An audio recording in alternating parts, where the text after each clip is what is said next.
The job of revenue management is to capture the value that everybody else creates.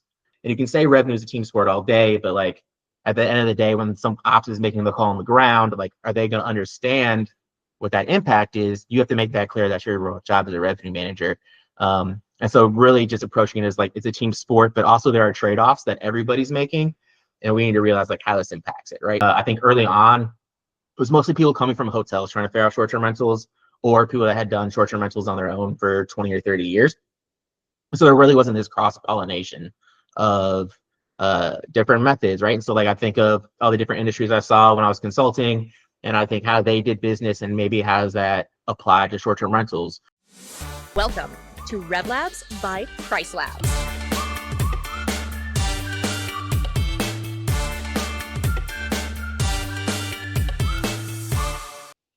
Hey everybody, welcome back to RevLabs. We have a great episode today. We are interviewing Jordan Locke. He is a good friend of mine, somebody that I work with pretty closely with RevProf.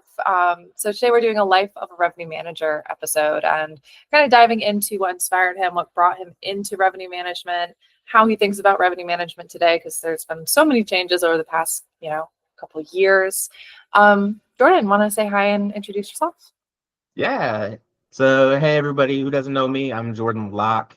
I've been, I guess, in revenue management. We're getting close up to a decade now. And in the short-term rental space the whole time, kind of unique that way. Started right out the bat in short-term rentals. And like I said, I know very well from RevProf in the revenue management community. I'm involved with RevProf, which is a nonprofit organization to help the development of revenue managers in the short-term rental space. And then also I've had, various stops along the way. Awesome. So what were you doing before revenue management? So I was still doing pricing, but it wasn't for short-term rentals. So I went to school for economics, was really heavy into economics, economic policy, economic research, economic math, all the kind of cool, heady things you do in school. I got out of school and got a job offer to be an economic consultant for court cases. And so we had multi-million to billion-dollar court cases that would come up with, huge multinational conglomerates, or one case, a multi-million-dollar divorce case. And we would do like patent infringements or oil and energy cases, things like that. And our job was to do all the economic analysis, financial analysis, and determine kind of how much money was owed if the law was broken in various ways. So it was like my first exposure to like business broadly. And still kind of like an academic pursuit. From there, I went to Whole Foods, and I did pricing there. And so we started doing the pricing. 2 weeks after I was hired, that was when the Amazon acquisition happened. And so I was actually on the cover of the Austin newspaper that week for the acquisition for some reason. They took a picture of me going to lunch, and they said, Amazon acquires Whole Foods, and it was my face. Did not get me a raise from Whole Foods, unfortunately. No. But so then I was part of that whole kind of restructure for Amazon coming into grocery. So kind of the old school business, modernizing it to online. And that was very attractive to many in the hospitality and short-term rental space at the time. So I went to the Guild, and the Guild was based here in Austin, right? That was River Brown and Sonder, Lyric, all of them very similar to all of that. And they didn't have a revenue management program. They didn't have a revenue manager. They didn't have pricing. And so they were basically like, hey, do you want to come and try to figure this out? So that's how I got into short-term rentals. I liked it because it was new, it was different. People didn't necessarily know exactly what to do. And then also it was still pretty early on in the development of our space. And so I was like, hey, like maybe I should stick around. Maybe there's a career in here somewhere. You've made quite the mark on it. And I've stuck around, I guess. Yeah. Now, throughout all of that, are there any like lessons that you learned either at Whole Foods or working in in court cases that have carried over to revenue management and short-term rentals? Yeah, I think kind of like there's a few things. I'd say there's like one's kind of an approach and the other is kind of like methodologies, right? And so I think I come in very like cross industry with my approaches a lot of times to revenue management. I think we're seeing a lot of more of that in the space now as it's kind of developed, and we have a lot more voices now in the space kind of contributing. I think early on, it was mostly people coming from hotels trying to figure out short-term rentals, or people that had done short-term rentals on their own for 20 or 30 years. So there really wasn't this cross-pollination of different methods, right? And so like I think of all the different industries I saw when I was consulting, and I think how they did business and maybe how does that apply to short-term rentals, taking things from brick and mortar to online, and what is that positioning looking like at Whole Foods, right? I was able to bring that to short-term rentals. When you just look at different concepts of like, how do they go to market, how do they retail, how do they reach customers, all that kind of stuff, right? All the different tricks you learn everywhere. A lot of that is really cross applicable when you're talking about generating revenue, pricing, revenue management. So I think that's kind of influenced me a lot in my approach, right? So you'll see me mention a lot of things that aren't traditional revenue management all the time. That's just kind of due to past experience. And then I think the other thing is just like how you kind of have to approach it. So I like pricing and revenue management because it's very cross-functional, right? You have finance, you have marketing, you have distribution, you have the ops, and like all of it kind of like sums up into this nice product package. And then I say like the job of revenue management is to capture the value that everybody else creates. And I think that's kind of how you get buy-in from people, but then you need to like explain what that impact is, or it's not really going to ring true, right? And so at several places, I've kind of implemented kind of a RevPAR or a PAR accounting system, right? That kind of spans almost the entire financials. You set targets, goals, quotas for almost everything, right? And then you that allows you to really easily track impact of different facets. So did you have too many maintenance holds or maintenance days, or did it run over by a day or two? Like, how does that impact our bottom line? Did sales miss their quotas? How does that impact then your price elasticity of what you had to sell on transient? Right, all these sorts of technical things you get into, and you can say revenue is a team sport all day, but like at the end of the day, when some ops is making the call on the ground, like are they going to understand what that impact is? You have to make that clear. That's your job as a revenue manager. And so really just approaching it as like it's a team sport, but also there are trade-offs that everybody's making, and we need to realize like how this impacts it, right? Like maybe we can't take last minute bookings, and that's fine, but like realize that's probably costing you a 10% bump in your occupancy. And are we okay with living with that? Or do we want to find a way to take last minute bookings? Yeah. Do you have any advice? So something that we've kind of explored on these revenue manager episodes is talking to owners about data. But I like what you're sort of bringing into this and talking about like a data driven organization. So, and maybe the revenue manager being a driving force in that. Any advice to anybody who's maybe not sharing numbers or talking about those numbers within their organization, how they could get started, or if you're a revenue manager, how you can start to maybe build those pathways? Yeah, I think just in life in general, I tend to think of things as kind of like trade-offs. And so I think if you start, because almost anything is possible in the world, and depending on how much time and resources and anything up, right? But almost anything is kind of possible now.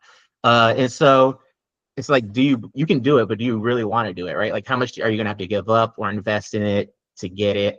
And so I think we think about this all the time as revenue managers, right? Like, do I want to increase or decrease price? What is that going to mean for my occupancy and pickup? What does that mean for the adjacent days? Like we often think of these trade-offs as revenue managers.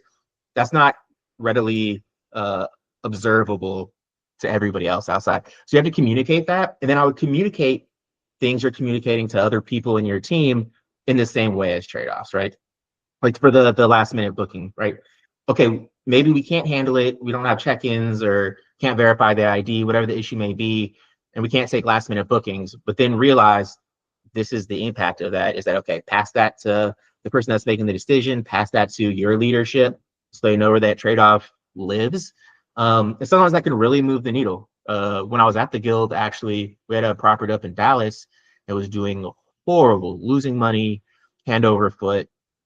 They couldn't figure out why. A big issue was they weren't taking last minute bookings. They had security issues and they couldn't figure out what was happening. But like 30-40% of that market or that area was like last 2 or 3 days was where the bookings happened, because it was like hospital driven, right?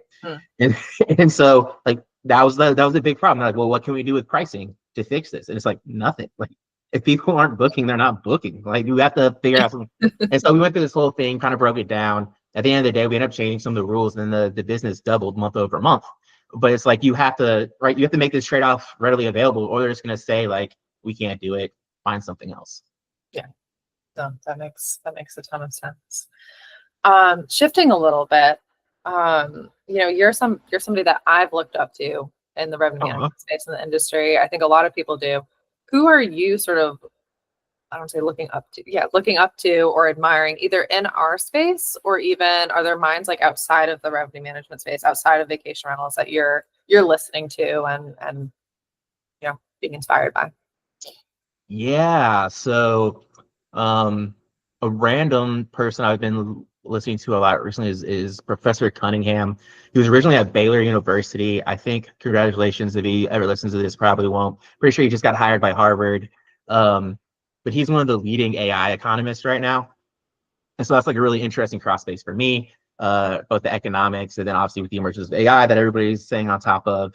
And then I think there's like a double bonus for me of like, since we are in pricing and revenue management, and I have been in product development before, and I have done go to market. It's kind of like this nice little slice of pie that kind of has all the little flavors I like. So I've been reading a lot of his stuff. He does really good stuff on LinkedIn as well, just kind of dropping on his blog. I've always looked up to Sarah and John in this space for different reasons. Sarah just has such a couth about her, and the way she handles situations and her thought process, especially compared to me probably 8 years ago, completely different. And so I've kind of, tried to adapt some of her methods before.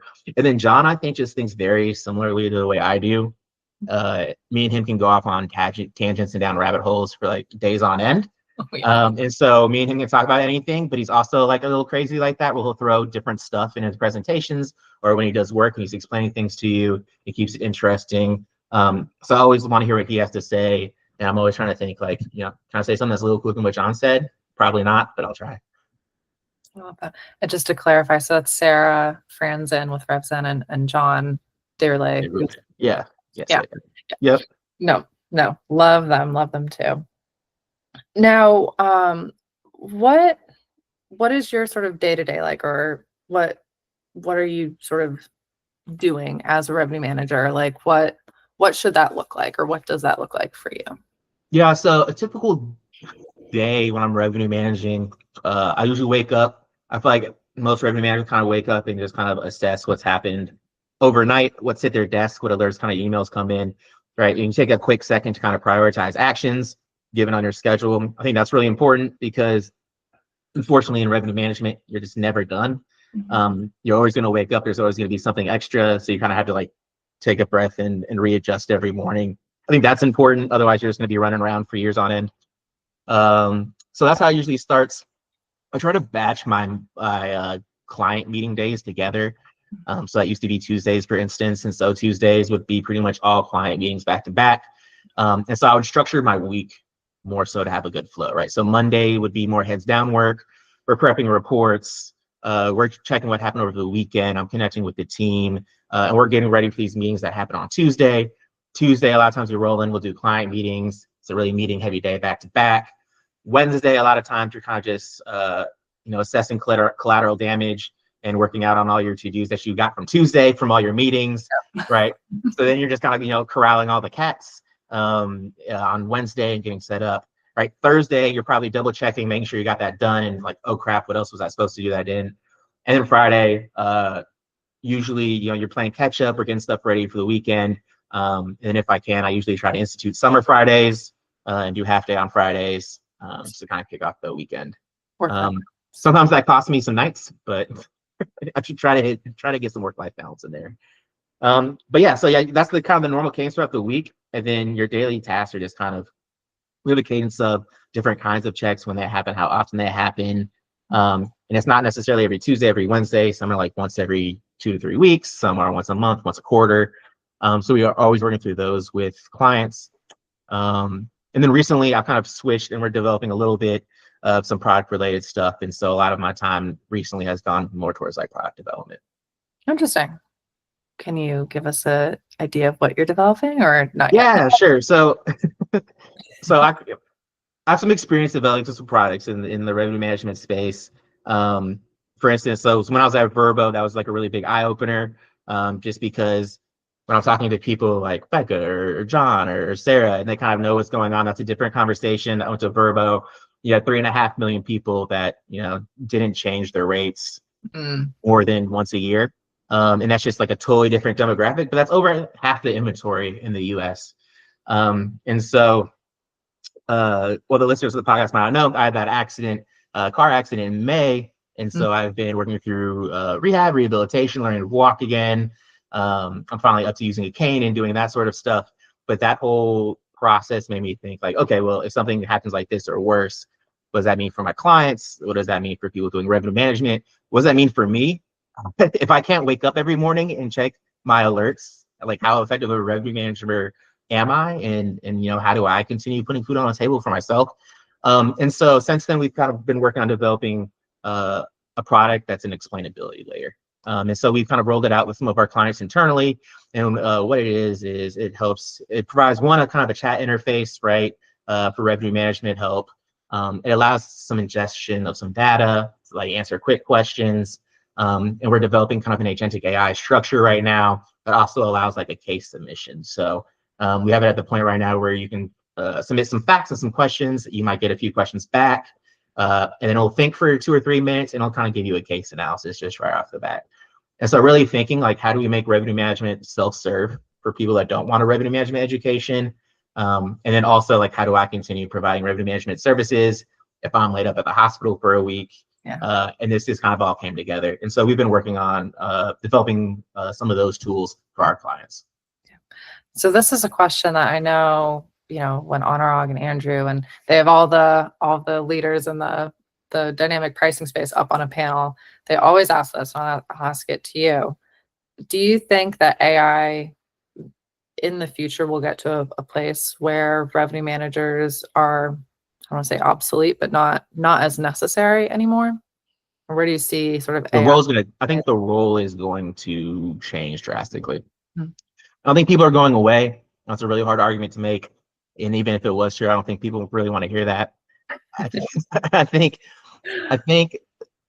it's going to change, right? So like when you look at hotel revenue managers, for instance, where that industry is really developed, also it's owned by like a lot larger corporations, the title revenue manager is typically a role that doesn't have to be as creative or own as much of the entire revenue management process, right? They're more of an operator, kind of boots on the ground. They're checking in and implementing things with leadership. They're pretty much there to learn a system, guidelines, rules, get some training, and kind of, you know, carry out the day-to-day and be the person approval.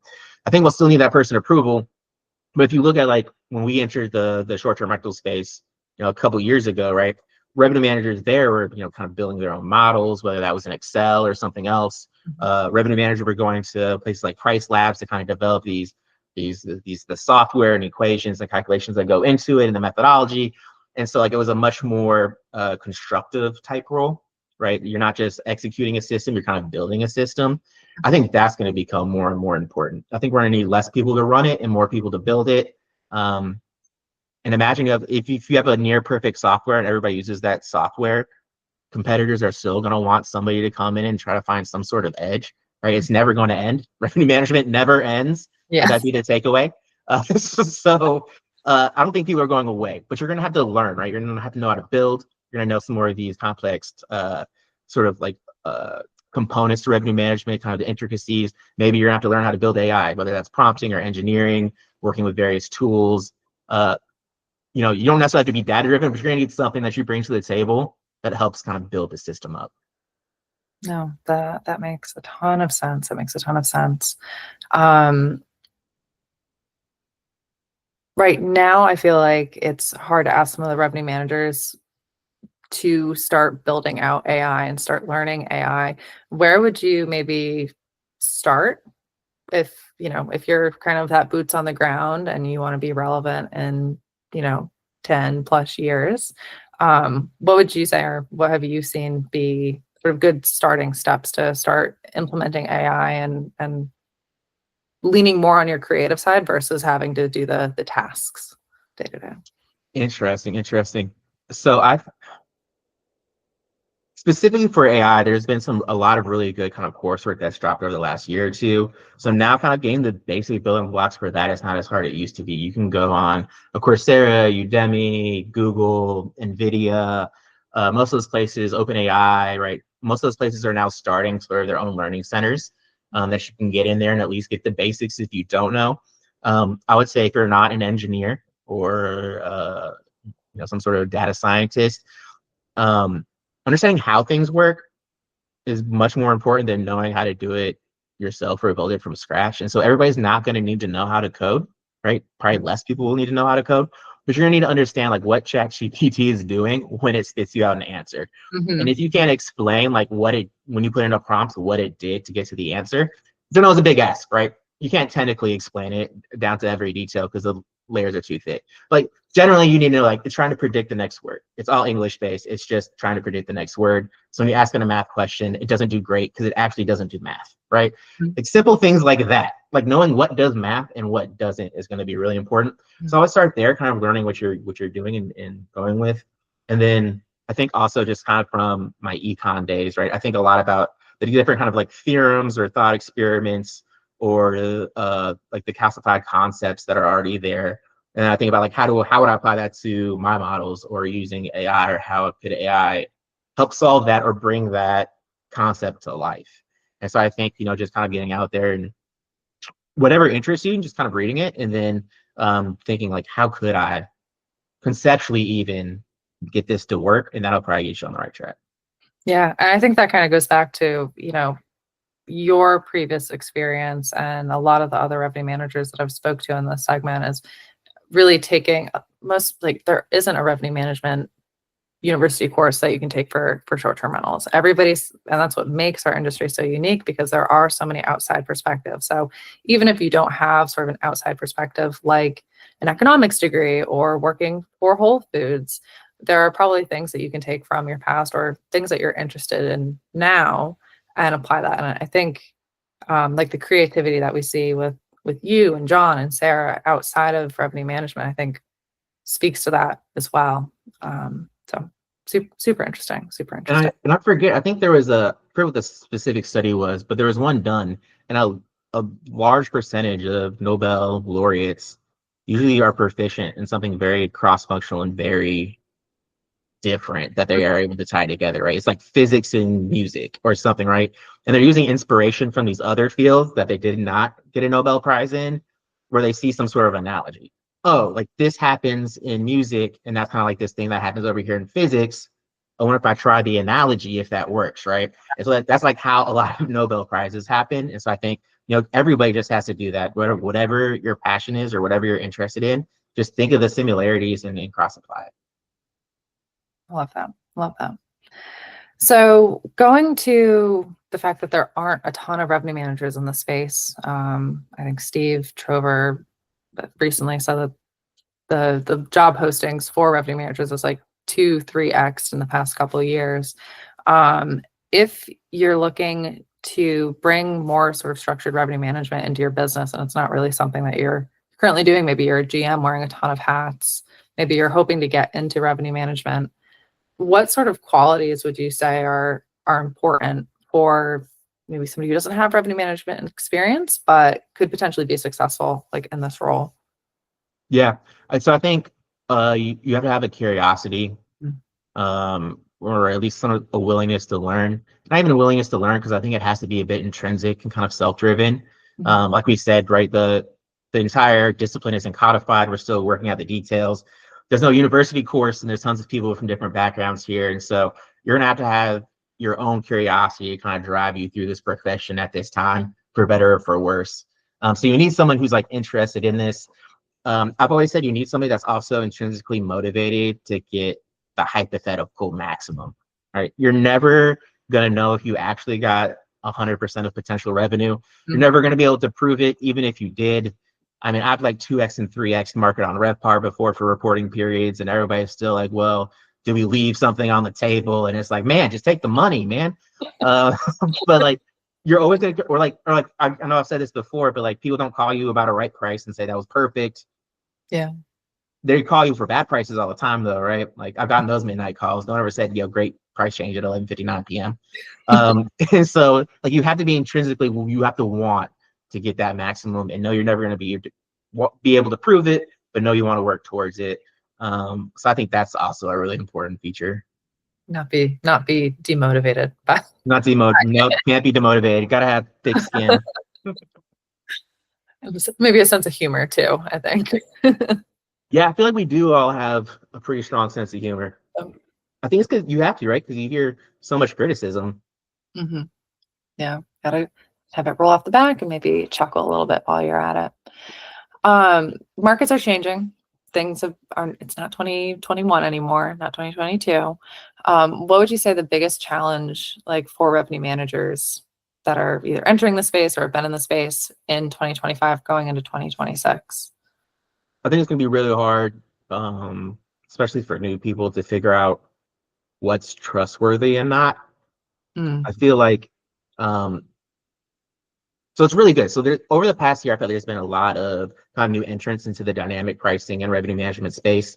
I think over the last 3 years, we've seen like a huge consultancy blow up, where we went from like single digits to, I don't know, I have a running list and it's ginormous now. Like there's so many revenue management consultants out there. And now over the past year, there's been so many more kind of new tools that are popping up, or you have other platforms, PMSs, OTAs, et cetera, that are rolling out new versions of tools that incorporate more. And so I think, well, it's great that we have all these options, and I love that now we have more people competing to make a better product. I think it's gonna be hard if you're new to really differentiate which ones have juice and which aren't, which kind of add value.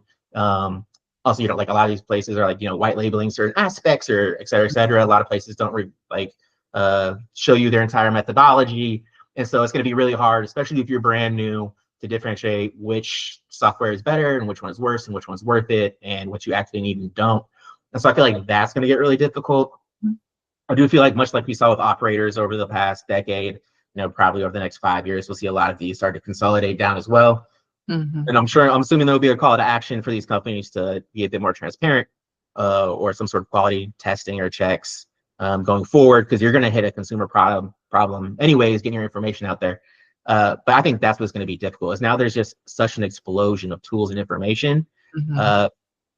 And if you take it all at face value, what's your value add? I think that's going to be something that's going to be really hard for revenue managers going forward, experienced and inexperienced, is if you only write your emails with ChatGPT and you're only using this one tool that you got off the shelf, it's going to be really hard to justify your value add, you know, on the company P&L. And so I think you're going to have to really, you know, grit your teeth and figure out, you know, the tech stack that works for you, and then which tech stack you can add value to.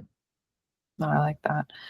Going back to sort of the first part of your answer, do you have, I know this is tough, do you have any advice for people who are trying to navigate those waters and figure out what is real and what is maybe, you know, advertising? That is hard. This is like the question of like I feel like this is also like applies to life too a little. Yeah, it's like if any listeners out there want to call in with answers, that'd be great. On a friend. Let me think here. Yeah, what's a good way? So I would say anything they reveal about their methodology is important. And I'm always looking for more information, other than we just do dynamic pricing, or you look at 30 different data points or whatever. Like, that's all easy to do and say. I kind of want to know, like, what's the special sauce, or what are you doing that makes yours different? And so, you know, amongst established and kind of new entrants, right? Different companies will hang their hat on. Maybe it's driven by competitor pricing. That's good to know. Maybe it's historicals. You know, maybe it's some sort of study they did. Whatever it is, they hang their hat on. Like, that's important to know. And then I think you really want to be able to understand kind of the different mechanisms within the system, right? And so some of them are smart, and some of them give suggestions, and some of them are based on things. Some of them are just kind of rules-based, or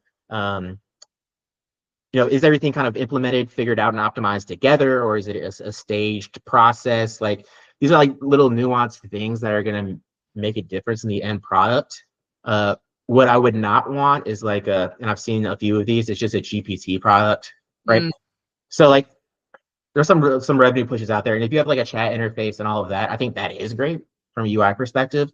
I think a lot of some of the new places coming out with solutions are doing that and just plugging in a GPT on the back. And I don't think that's going to be effective, right? You have to look out for things like that. And so I think if they're just using a large language model and calling it science, you gotta hedge your bet on that one. No, that's fair, especially with the LLMs being like so blowing up in the news recently. I feel like it's an easy bandwagon to jump on, and you have to be very careful of what is actually going on behind the scenes, what their motivations are. Totally makes sense. Cool. So I would say, this has been a really good chat. I like to sort of end this with like, do you have a piece of advice or something that you would like to leave our audience with? Kind of a broad ask, but anything, any final words, Jordan, before we sign off? Final words. Yeah, final words. I would say if you are interested in just learning more about revenue management or navigating your revenue management journey, because I know we talked a lot about that today. People can always reach out to me on LinkedIn or RevProf, right? It's a great resource for that.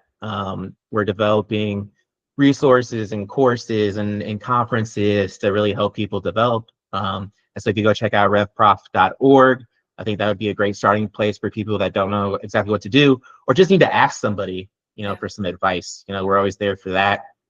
I would say keep your eyes peeled on my LinkedIn.